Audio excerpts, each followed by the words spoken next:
नमस्कार। NCERT zone KLD में आपका स्वागत है। आज हम बात करेंगे कक्षा 10 के साइंस यानी कि विज्ञान विषय के बारे में अध्ययन करेंगे। और इस कक्षा 10 के जो विज्ञान विषय है इसमें आज हम कुछ इम्पोर्टेंट न्यूमेरिकल यानी कि अंकित प्रश्नों के बारे में अध्ययन करेंगे। ठीक है, जो कि किसी वर्ष में ये पूछा गया है, विगत वर्षों में पूछा गया है, तो उसके लिए आप देखेंगे कि बहुत ही महत्वपूर्ण प्रश्न है और ऐसे प्रश्न बार बार आते ही रहते हैं। चलिए प्रश्न को पहले हम देखते हैं, फिर आगे सवाल को कैसे किया जाएगा उसके बारे में देखते हैं। आपका प्रश्न है, एक क्वेश्चन दिया है कि भाई 2 ओम, 3 ओम तथा 6 ओम की 2 ओम,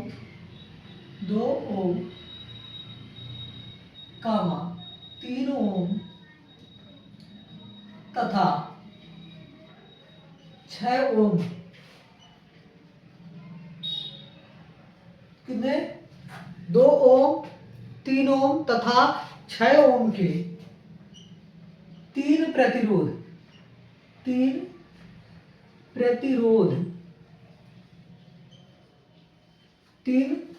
प्रतिरोध को किस प्रकार संयोजित किया जाए, किस प्रकार क्या किया जाए, संयोजित करेंगे, संयोजित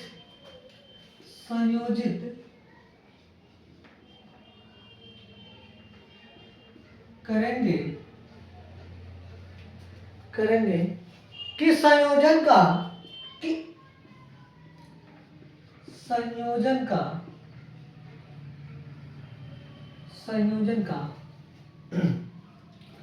कुल प्रतिरोध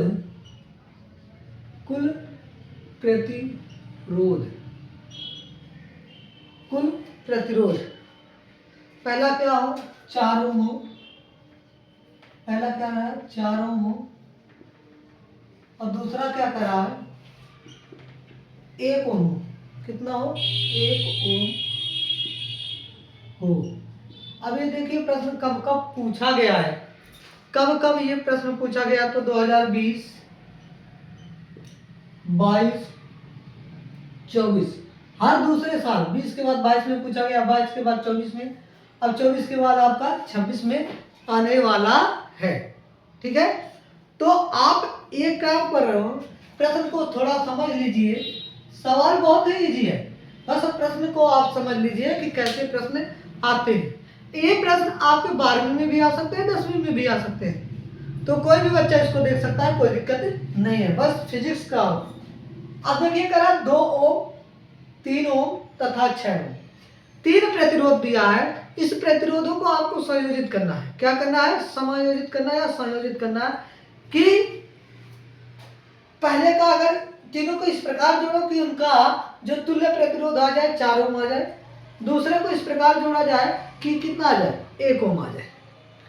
अब आपको पता होगा कि श्रेणी क्रम में जो संयोजन होता है उसका प्रतिरोध क्या आता है अधिक आता है।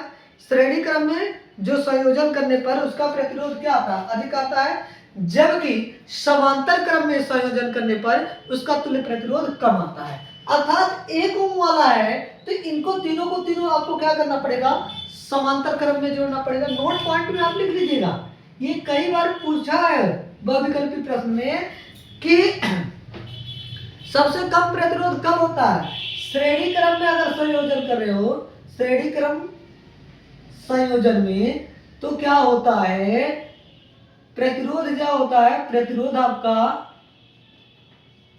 हाई होता है। श्रेणी क्रम संयोजन में प्रतिरोध क्या होता है, अधिक होता है, जबकि समांतर क्रम संयोजन में जो प्रतिरोध होता है वो क्या होता है, कम होता है। क्या होता है, कम होता है। ठीक है, तो पहला है कि 4 ओम प्राप्त करने के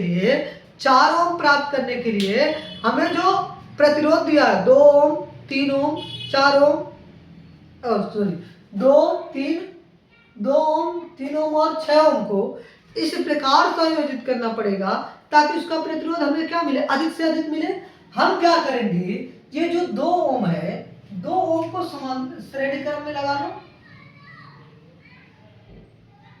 और 3 ओम तथा 6 ओम को 3 ओम तथा 6 ओम को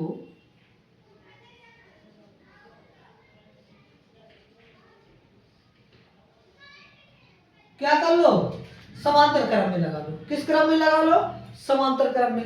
यानी कि ये 3 ओम है, ये 6 ओम है, इन सबको क्या कर लो, समांतर क्रम में लगा लो। ये बात लिखो, लिखोगे ये 3 ओम है, 3 ओम तथा 6 ओम को 6 ओम को किसमें रखना पड़ेगा, समांतर क्रम, समांतर क्रम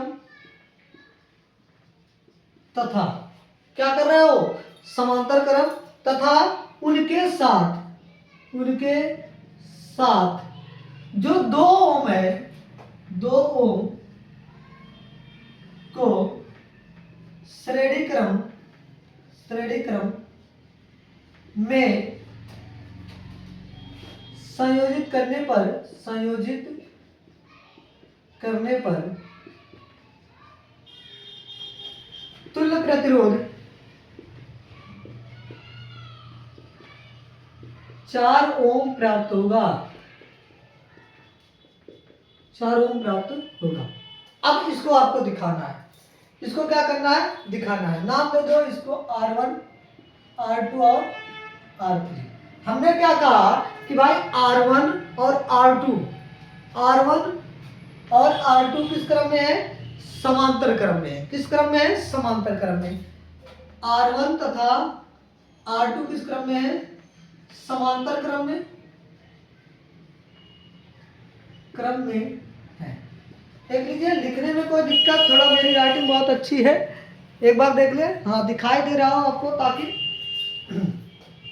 तो तुल्य प्रतिरोध, तुल्य प्रतिरोध जो होगा, तुल्य प्रतिरोध जो होगा ना, वो जो तुल्य प्रतिरोध निकल कर आएगा आपका, अब दिखाई देगा साफ, साफ दिख रहा है, एक बार देख ले हम, थोड़ा मजेदार आएगा। तुल्य प्रतिरोध जो होगा 1/R बराबर क्या हो जाएगा, 1/R1 प्लस का 1/R2। 1/R बराबर 1/R1 का वैल्यू है 3, R2 का वैल्यू है 6। 3 और 6 का एलसीएम ले लोगे तो आ जाएगा 6, 3 दूनी 6 और 6 का नम 6, 1/R। तो 1/R बराबर आपका हो जाएगा 2 1 3/6, 3 बटा कितना आ जाएगा 6, इसको काटोगे 3 का नम 3, 3 दूनी 6, 1/R बराबर 1/2, त्रिया गुना कराओगे तो R बराबर आ जाएगा 2। R बराबर कितना आ जाएगा 2। एक बार स्क्रीनशॉट ले लीजिए, फिर आगे हम थोड़ा सा मिटाएंगे, ये जो हिंदी में हमने लिखा है इसको मिटाएंगे, फिर आगे इस सवाल को लगाएंगे। ठीक है, चलिए।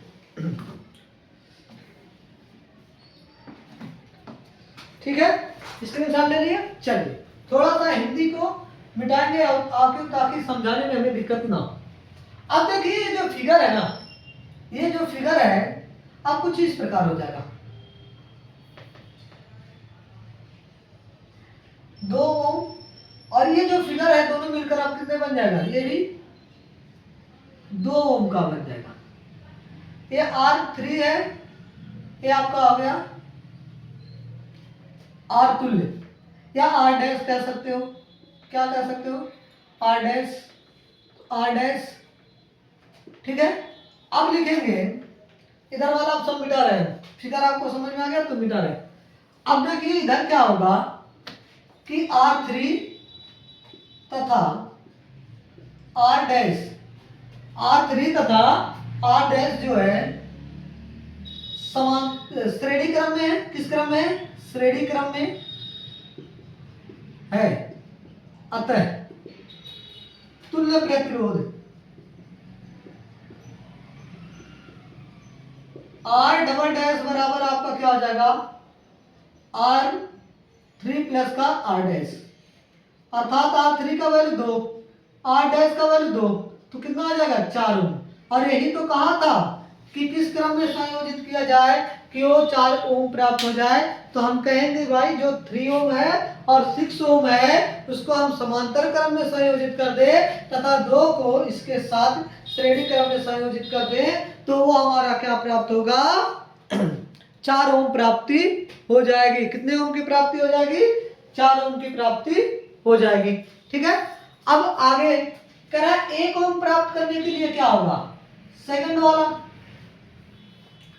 1 ओम जब प्राप्त करोगे 1 ओम प्राप्त करने के लिए कितने 1 ओम प्राप्त करने के लिए ओम प्राप्त करने के लिए हम क्या करेंगे 2 ओम 3 ओम और 6 ओम सभी को क्या कर देंगे समांतर क्रम में जोड़ देंगे।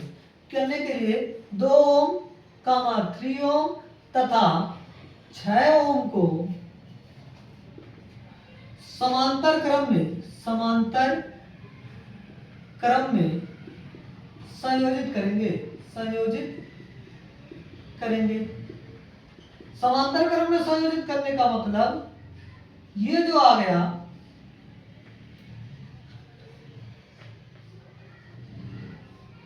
ये बना आपका 2 ओम, ये 3 ओम और ये आपका बन गया 6 ओम।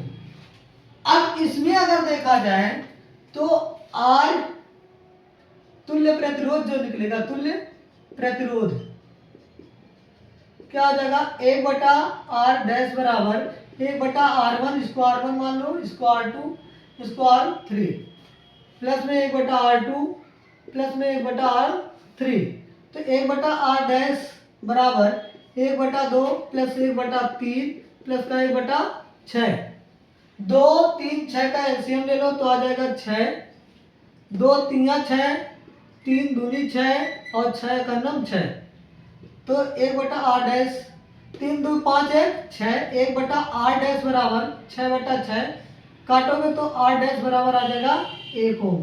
कितना आ जाएगा 1 ओम। तो आपको ये प्राप्ति हो गया कि 1 ओम हमें प्राप्त होता है। कब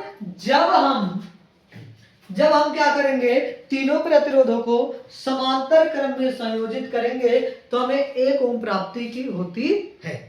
ठीक है, ये देख लीजिए बहुत ही महत्वपूर्ण सवाल था और ऐसे सवाल आप क्या करते हैं बार बार परीक्षाओं में अब पूछे जा रहे हैं। ठीक है, अब आप लोग को अगर वीडियो अच्छी लगी हो तो लाइक कर लें, कमेंट कर दें और चैनल को सब्सक्राइब करना ना भूलें ताकि आप लोग 10वीं के चाहे साइंस हो या मैथ हो डेली के डेली आप ऐसे ही वीडियो प्राप्त करते रहें और आप आगे बोर्ड परीक्षा में अच्छे से अच्छे नंबर प्राप्त कर सके। ठीक है, चलें अगले सवाल पर। अगला सवाल देख लीजिए 2024 में पूछा गया प्रश्न है। 2024 में पूछा गया प्रश्न है। प्रश्न बहुत ही लाजवाब प्रश्न हम लेकर आते हैं आपके बीच में हमेशा और आप लोग इस वीडियो को या इस चैनल को सब्सक्राइब कर लें ताकि आप लोग अच्छे से अच्छे स्कोर कर सके। प्रश्न है कि 500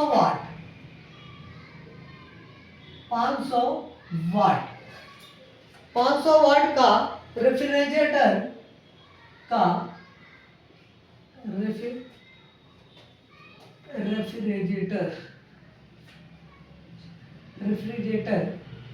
अर्थात जो आपका वो क्या कहा जाता है जिसमें पानी वगैरह धरा जाता है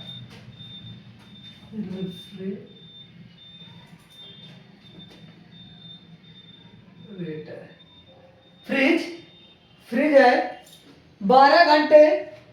ये 500 वाट का रेफ्रिजरेटर जो है 12 घंटे में 12 घंटे प्रतिदिन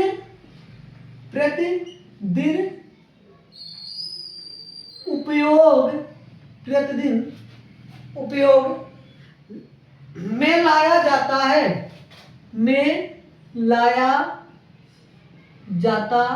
है। एक फ्रिज है जो कि कितने का है, 500 वाट का है, वो रोज 12 घंटा चलता है। कितने घंटे चलता है, 12 घंटा चलता है। तो रेफ्रिजरेटर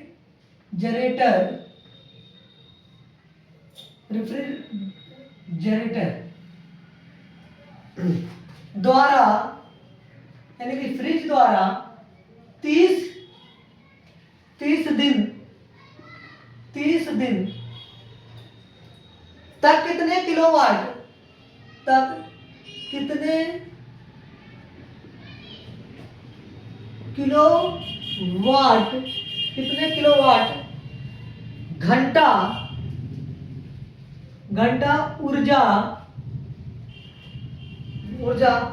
का प्रयोग किया करेगा, का प्रयोग या उपयोग करेगा, का उपयोग करेगा। ये 2024 में पूछा गया प्रश्न है। प्रश्न क्या कह रहा है, एक 500 वाट का क्या है, फ्रिज है, जो कि डेली का डेली कितने घंटे चलता है, तो 12 घंटे चलता है। कितने घंटे चलता है, 12 घंटे चलता है। कह रहा अगर 30 दिन चलाया जाए तो कितने किलोवाट घंटे का क्या होगा, ऊर्जा व्यय होगा। यानी कि तो अगर हम इसकी ऊर्जा व्यय की देखें, व्यय ऊर्जा जो किलोवाट प्रति घंटा को निकालने के लिए क्या आपको फार्मूला होता है, आप कितने वाट का है, कितने घंटा चल रहा है और कितने दिन प्रयोग किया जा रहा है, कितने वाट का है, कितने घंटे चल रहा है, कितने दिन वो प्रयोग किया जा रहा है, और बटे में चूंकि घंटा है तो 1 किलोवाट घंटा है, तो किलोवाट के लिए इसको 1000 से क्या कर दो, भाग दे दो। तो ये किसमें बदलेगा, किलोवाट प्रति घंटा में आ जाएगा।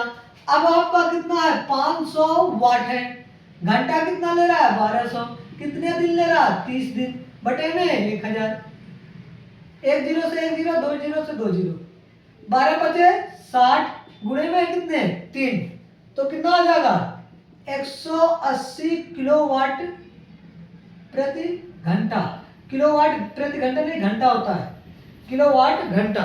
इतना ऊर्जा आपका व्यय होगा, इतना ऊर्जा वो क्या करेगा, व्यय करेगा, जब वो रेफ्रिजरेटर यानी कि जो फ्रिज है आपका 12 घंटे तक चलेगा। ठीक है, एक प्रश्न और कर लेते हैं, उसके बाद वीडियो को समाप्त करते हैं। चलिए, प्रश्न जितने भी हैं आपके इंपॉर्टेंट प्रश्न हैं, आपके क्या होंगे, इंपॉर्टेंट प्रश्न कराए जाएंगे, ताकि आप किसी भी तरीके से पेपर में ये ना सोचे कि हमें ये प्रश्न नहीं कराया गया है। ठीक है, एक बार हम पे विश्वास करके देखें, और जो भी बच्चे विश्वास किए हैं हमारे संस्था द्वारा, 91%, 92% लाए हैं बच्चे इंटर में, उसी प्रकार 91-92% हाई स्कूल में भी लाए हैं, कोई दिक्कत नहीं है। ठीक है, आप लोग हमारे चैनल को एक बार जरूर क्या करें, सब्सक्राइब कर लें, ताकि आप भी अच्छे से अच्छे बोर्ड परीक्षा में नंबर ला सके। ठीक है, एक और प्रश्न करते हैं, उसके बाद वीडियो को क्या करते हैं, समाप्त करते हैं। ठीक है, चलिए, प्रश्न है कि एक चालक पर समान अवस्था से, एक चालक पर सामान्य अवस्था से 5 इलेक्ट्रॉन अधिक, 5 इलेक्ट्रॉन अधिक है।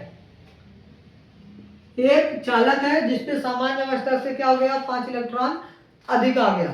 ठीक है, चालक पर आवेश की मात्रा, चालक पर आवेश की मात्रा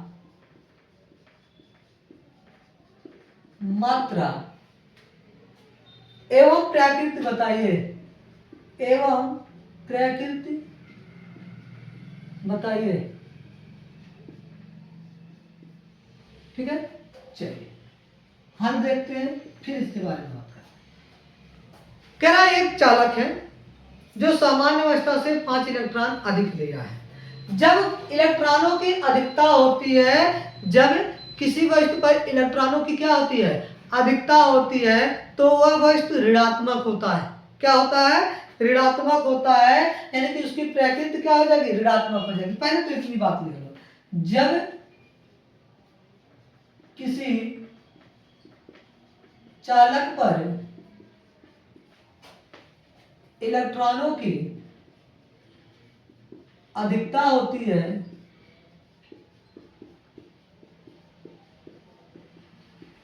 तो चालक की प्रकृति जो होगी ऋणात्मक होगी। क्या होगी, ऋणात्मक होगी। ठीक, क्या होगी, ऋणात्मक होगी। अब कितने इलेक्ट्रॉन की अधिकता हो रही है, 5 इलेक्ट्रॉनों की। अब ये फार्मूला पढ़ेंगे, Q बराबर क्या होता है, यानी Q बराबर कितनी होती है, यानी अब E का वैल्यू कितना होता है, तो E बराबर जो इलेक्ट्रॉन होते हैं 1 पॉइंट कितने होता है, 6 इंटू 10 टू पावर माइनस का 19 कूलम। क्या होते हैं, कूलम। ठीक है, Q बराबर N का वैल्यू कितना दिया है, 5, इलेक्ट्रॉन का वैल्यू 6, 1.6 गुणे 10 पे घाते माइनस का 19, 16 बचे 80, यानी कि 8 गुणे 10 पे घाते माइनस का 19 कूलम आवेश होंगे। आवेशों की मात्रा कितनी आ गई, 8 गुणे 10 पे घाते माइनस का 19 कूलम। ये आपका 2022 में पूछा गया प्रश्न, 2022 में पूछा गया प्रश्न है। चलिए, आपको वीडियो कैसा लगा इसको एक बार कमेंट करके जरूर बताएं और चैनल को सब्सक्राइब करना ना भूलें। धन्यवाद।